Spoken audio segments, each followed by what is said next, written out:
to our show. This is our second vlog. My name's Niall. And I'm David. And we are the Curious Travellers. If you got a chance to watch our previous vlog, we did end it by saying that we'd explain, show you, describe the best we can and what it's like to live on a narrowboat.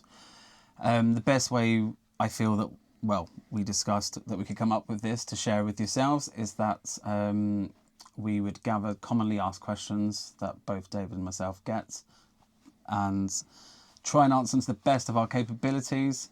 But if there are any other questions that people want to know, feel free to ask. The first one is narrowboat life safe? So I'm going to answer this one. Obviously, feel free to pop in.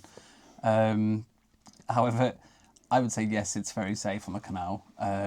It's quiet. It's very, shall we say, a community. There's boats in front of us, behind us. Everyone supports one another. Everyone's on the lookout for each other. If there's anything going on, they let us know. They come and knock on the boat and tell us. We have security cameras as well, so we can see when we're out and about what's happening around our boats to ensure the safety of Luna and Milo, who are our miniature Dachshunds. We also have CRT who regularly check the canals anyway, walking up and down. These are majority of volunteers. So yeah, I would say narrowboat life is very safe.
No, I think it's safe. I think you've got to be wary of where you actually do moor. I think if you're going to go into like Manchester way, you've got to be careful who's around.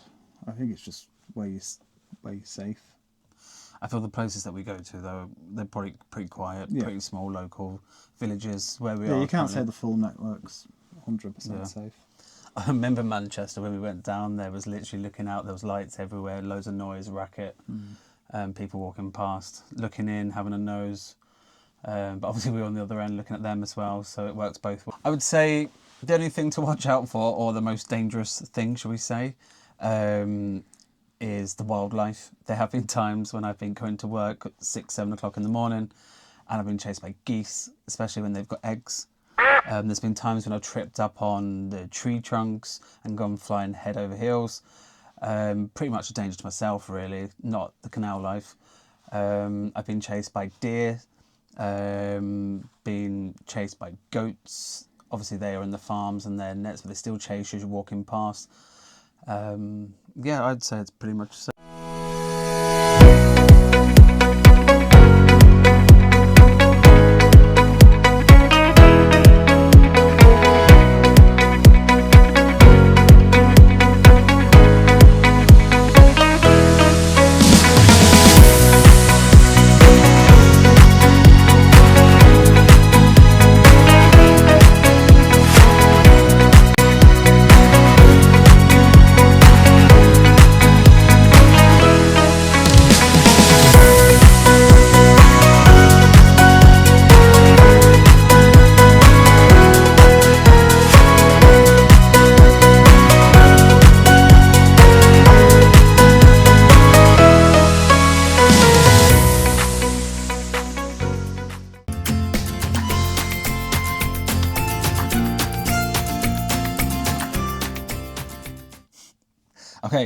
So the next question is, do we privately moor or do we cruise?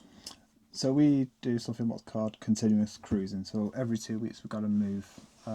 You've got to do a minimum of 25 miles a year in one direction.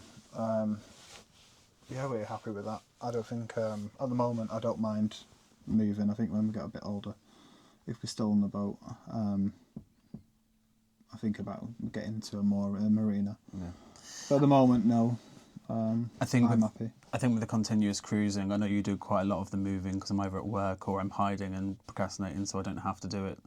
If I was to do it, I would crash it into the bridge or I'd crash it into the towpath. But it is a case of, you know, it's nice moving along. We get to see different sights, different views, different areas. We meet different people. I feel if we were stuck in one area, we might as well be living in a house. I feel, you know, it's nice to see different sides of the countryside. It's nice to go through the little towns and the villages. It's just not nice when you're when it's winter. So yeah, so when it comes to continuously cruising, there's times we get asked, well, how do we get from A to B? So for example, this took a while for me to get my head around, but we work it, vouch me if I'm wrong, one of us will move our cars to our location. We'll go and have a look to see if there's any spaces. We then, what do we do? My mind's gone blank. I think what we do is, what I do is, so I'll park the car in the evening to where we actually going to drop it off, and then I move the boat to the place where I've took the car, and then I'll drive back. Is narrow boat life expensive? I'm going to hand this over to yourself. I wouldn't say it's expensive. I think it's like living in a house. You have your running costs. Your running costs are a lot lower. We pay a CRT charge, a license to have the boat on the water. It goes off the size of the boat, so it just depends what size boat you've got. It doesn't cost that much to heat the place up, but we can spend £500 a year at least on coal, and then maintenance cost. So it is cheap, but it's not cheap. If something goes wrong, it goes wrong. I'd say at the beginning there was initial cost though, wasn't it? Where we had to buy solar panels, we had to buy batteries for the boats, we had to buy inverters, back boxes and stuff like that. There was a lot going out to begin with, but over the period of time, you know, if we look at gas, for example, we buy 13 kg bottles. You know, 2 of them last us a year. We have the solar panels where, you know, we're getting electric from that, so we're not paying an electric bill, but like you said, we pay that monthly as if it was council tax, the water bill spread over the year to be on the boat license, isn't it? Yeah.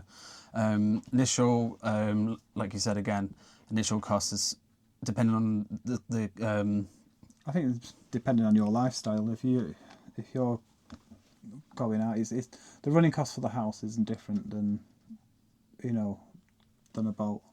You don't have your usual. Okay, perfect. So how do we stay warm on the boat? We live like cavemen. We don't have heating. It's absolutely freezing. You can see my breath. Do you get asked that all the time as well? Yeah. Is there heating on your boat? What a question. So we have a boiler for hot water. And then we have a immersion heater if we need to, if we ever hook up, but we've never hooked up. No. So there's about 3 ways of heating water and heating the boat up. So yeah, it's never cold. I think half the time we have the windows open anyway. So it's like if you've been abroad, when you're on the aeroplane, it's like aircon, you're cold. And then the second that door opens, if you go into a hot country, it's like walking into an oven. The heat hits you. At times, I think it can be too hot. There's times when David's walked in, I'm sat in a vest top and shorts, and he's like, "What are you wearing? It's cold outside." Like there's snow and ice on the outside of the boat, and there's me sitting in that vest top. But that works both ways about keeping warm. We also about keeping cool. So I think it was my mum that suggested this. She said to get a set of curtains and put one at the front and the back. In the summer, it'll keep it cool. In the winter, it keeps the draft out. We have obviously sealed all the doors with, what's that stuff you put on the doors to stop the draft? draft excluded things. Draft excluded. I didn't know what to think of to my mind. So yeah, so you know, there's times where we have to keep it cool as well. We do get a lot of on the boat. We do look for places for shade for the dogs as well. So when it is hot, they're kept cool. But in the winter, yeah, it's a case of log burner going. You know, that can get up to, that thermometer sometimes says like 150, doesn't it? Mm-hmm. Where it's kicking out some heat. You know, you put one log on it and that'll burn for hours, and we have heat pretty much all night long, don't we? Mm-hmm. And then obviously the radiator in the room as well goes through the pipes. It's all connected up. You fill it up with water, don't you? And then it goes through the pipes to the radiators and stuff like that. So yeah.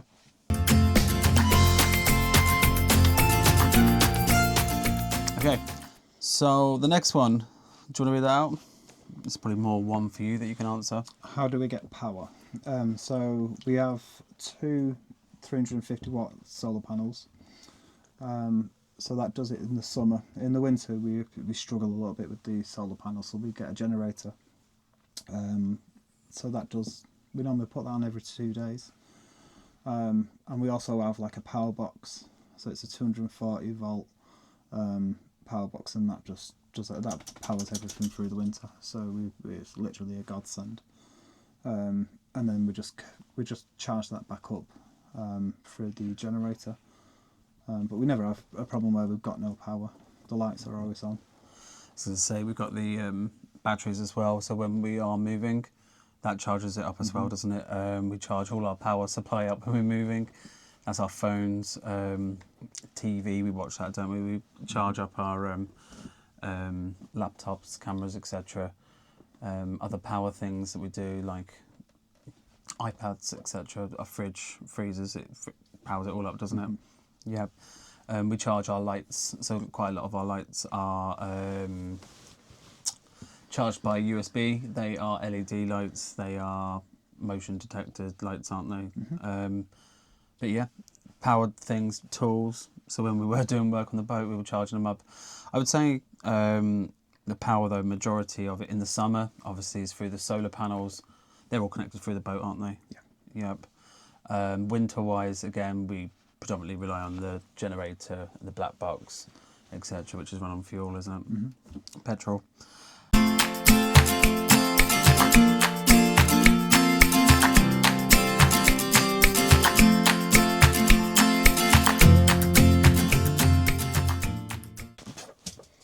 I would say they're the most common questions that we get asked about living on a boat. That's hopefully we've answered the questions to the best of our abilities to people's understanding, and you've got a better understanding of how we live and what we do. I think if anyone else has any questions or anything, just message or put a comment in down. Yeah, I also feel, you know, we're still learning. We've been on the boat, what now, coming up to 4 years? 4 years this year. 4 years. It's still a learning curve for us. We're still learning new tricks. We're speaking to new people. We're finding easier ways to move around. You're learning new things every day when it comes to the boat, aren't you? You know, you're very skillful at moving the boat as well already, but it's a case of you're learning little tricks. You know, when we speak to people, they tell us not to go here because the water's low, or they've got like curbs on the tow path where you hit the bottom of the boat. But yeah, so on our next vlog, we will be showing you from the get-go when we got the boat, stripping it back to basics, and then talking you through what we've done, what challenges we faced. The biggest challenge is probably me on the boat. Getting used to it. David facing the biggest challenge, me getting used to living on the boat. Simple things just from making a coffee to like painting the walls. Going to the toilet. Going to the bathroom. That'll be for our next one. No potty talk on this. But it is a case of tune in. However, if you've liked this, subscribe, give it a thumbs up. If you've got any burning questions you want to ask or we haven't answered it to your understanding, please let us know, write a comment, and hopefully you tune in to our next vlog.